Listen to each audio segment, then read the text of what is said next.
Mega డిఎస్సిలో అక్రమాలు జరిగాయి కాబట్టి సిబిఐతో విచారణ జరిపించండి. ఇది వైఎస్ఆర్ కాంగ్రెస్ పార్టీ చేస్తున్న డిమాండ్. జగన్మోహన్ రెడ్డి నుంచి మొదలుపెట్టి ఆ పార్టీ నాయకులంతా కలిసి చేస్తున్న డిమాండ్. ఆ పేరుతో ఆందోళన కూడా చేస్తున్నారుగా. అదే ఒక కేసును సిబిఐ విచారించాలంటే రెండు రకాల ప్రొసీజర్లు. ఇప్పుడు మెగా డిఎస్సి మీద సిబిఐ ఎంక్వైరీ కావాలని రాష్ట్ర ప్రభుత్వమే కలగజేసుకొని ఒక రిక్వెస్ట్ను కేంద్ర హోంశాఖ ద్వారా సిబిఐకి పంపాలి. అంటే రాష్ట్ర ప్రభుత్వం రిక్వెస్ట్ పంపాలి, కేంద్ర హోంశాఖ ఆ రిక్వెస్ట్ని అప్రూవ్ చేయాలి, ఆ తర్వాత ఆ కేసును సిబిఐ టేకప్ చేస్తుంది. ఇది ఒక రకం ప్రొసీజర్.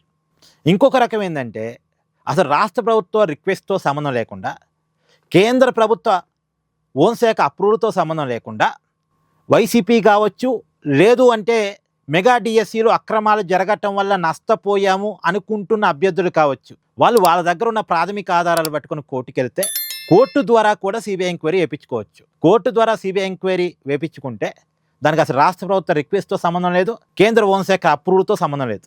కోర్టు ఆదేశాల మేరకు ఆటోమేటిక్గా సిబిఐ కేసు టేకప్ చేసి విచారించక తప్పదు. మీకు ఎగ్జాంపుల్ చూపిస్తా. ఇప్పుడు జగన్మోహన్ రెడ్డి గారి మీద 20 వరకు సిబిఐ ఈడీ కేసులు ఉన్నాయి. ఈ సిబిఐ కేసులన్నీ కూడా కోర్టు ఆదేశాల మేరకు జరుగుతున్న విచారణ. కేంద్ర హోంశాఖ ఆదేశాల మేరకు సిబిఐ విచారిస్తున్నాయి కావివి.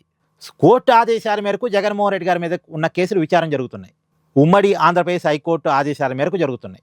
తర్వాత మీకు ఇంకో కేసు కూడా గుర్తు చేస్తా. ఇప్పుడు వైఎస్ వివేకానందరెడ్డి గారి హత్య case.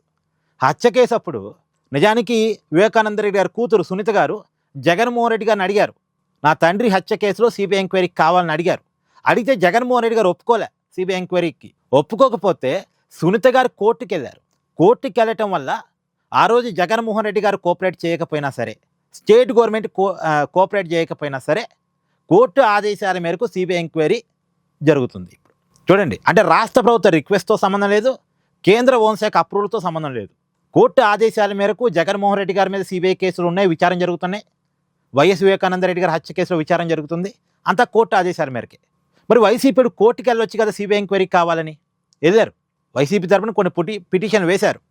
YCP MLC Parvathareddy Chandrasekhar Reddy గారు ఇప్పటికి 2 పిటిషన్లు వేశారు. మెగా డిఎస్సిలో అక్రమాలు జరిగాయి, దాని మీద సిబిఐతో విచారణ జరిపించండి అని 2 పిటిషన్లు వేశారు. ఒకటి కాదు, 2 వేస్తే 2 సార్లు కూడా కోర్టు ముట్టుకాయలు వేసింది. ఎందుకు? సిబిఐ ఎంక్వైరీ కావాలని అడగటం కాదు, ముందు అక్రమాలు జరిగాయి అంటే కోర్టు ముందు కొన్ని ప్రాథమిక ఆధారాలు పెట్టాలి. ఆ ప్రాథమిక ఆధారాలు పెట్టి కోర్టుని సిబిఐ ఎంక్వైరీ అడిగితే కోర్టు ఆదేశిస్తుంది. కానీ అక్కడ ప్రాథమిక ఆధారాలు కూడా వైసీపీ దగ్గర ఏమీ లేవు. అంటే చూడండి, ఇదంతా కూడా ఆధారం లేకుండా చేస్తున్న విమర్శ, ఆధారం లేకుండా చేస్తున్న డిమాండ్ సిబిఐ ఎంక్వైరీ కావాలనేది. వైసీపీ దగ్గర అక్రమాలు జరిగాయి అని చెప్పడానికి ఎలాంటి ఆధారాలు లేవు. అందుకనే కోర్టుకు పోయినా ఫలితం దక్కలే. మామూలుగా ఈ చంద్రబాబు నాయుడు ప్రభుత్వాన్ని డిమాండ్ చేయాల్సిన అవసరం లేదు సిబిఐ ఎంక్వైరీ కోసం, ఇన్ని పోరాటాలు చేయాల్సిన అవసరం లేదు సిబిఐ ఎంక్వైరీ కోసం. కోర్టుకు వెళ్ళి ప్రాథమిక ఆధారాలు సబ్మిట్ చేస్తే కోర్టు ఆదేశిస్తుంది ఆటోమేటిక్గా. కానీ అసలు ప్రాథమిక ఆధారాలు కూడా వైఎస్ఆర్ కాంగ్రెస్ పార్టీ దగ్గర లేకపోవటం వల్ల సిబిఐ ఎంక్వైరీ అనేది అవసరం లేకుండా పోతుంది. ఇప్పుడు మనం కూడా అండి, ఇప్పుడు మనమేం నమ్ముతున్నాం, ఇప్పటివరకు మెగా డిఎస్సిలో ఎలాంటి అక్రమాలు జరగలేదని నమ్ముతున్నాం. ఎందుకంటే అధికారులు పదే వివరణ ఇస్తున్నారు, ఒక క్లారిటీ ఉంది. నిజంగా అక్రమాలు జరిగి ఉంటే 2025లోనే పోరాటం జరిగి ఉండేది. మెగా డిఎస్సి జరిగినప్పుడే పోరాటం జరిగి ఉండేది, అక్రమాలు కనుక జరిగి ఉంటే. కానీ 2025లో ఎలాంటి పోరాటం జరగలేదు. 2026లో జరుగుతుంది పోరాటం. అది కూడా అభ్యర్థులు చేయటం వైఎస్ఆర్ కాంగ్రెస్ పార్టీ చేస్తుంది కదా, క్లియర్ కదా. ఇప్పుడు మనం అసలు మెగా డిఎస్సిలో అక్రమాలు జరగలేదని మనం నమ్ముతున్నాం.